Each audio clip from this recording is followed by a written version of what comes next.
រសជាតិជីវិតកើតមកជាកូនអ្នកក្រខំប្រឹងត្រដរកស៊ីដើម្បីគ្រួសា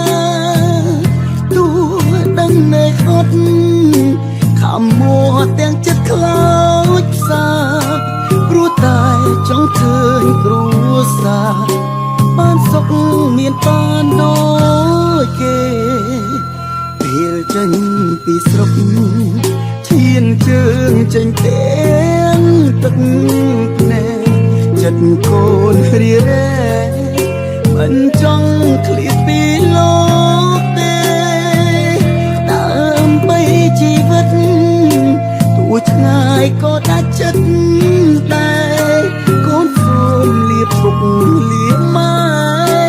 ទៅស៊ីឈ្នួលធ្វើការ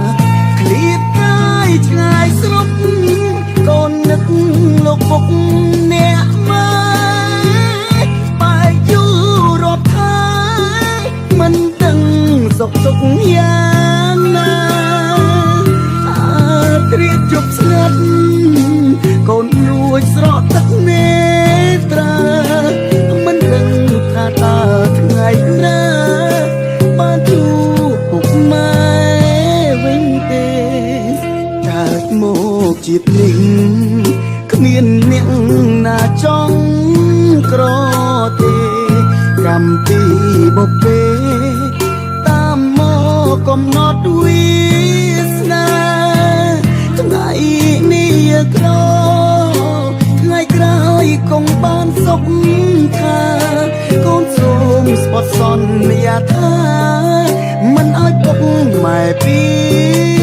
បាងឡើយ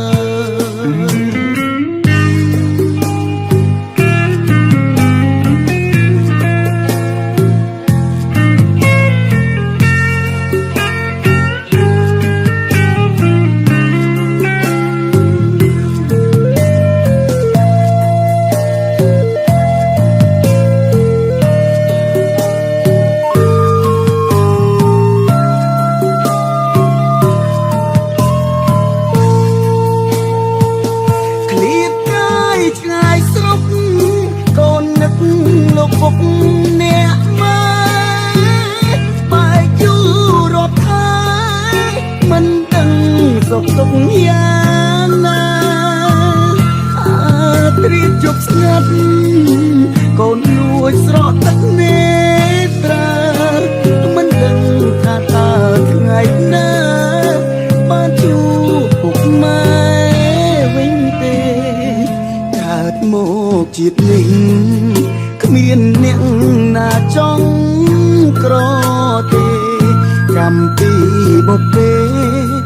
តាមមកកំណត់វាសនាថ្ងៃនេះក្រថ្ងៃក្រោយគង់បានសុខថាកូនសូមស្បត់សន្យាថា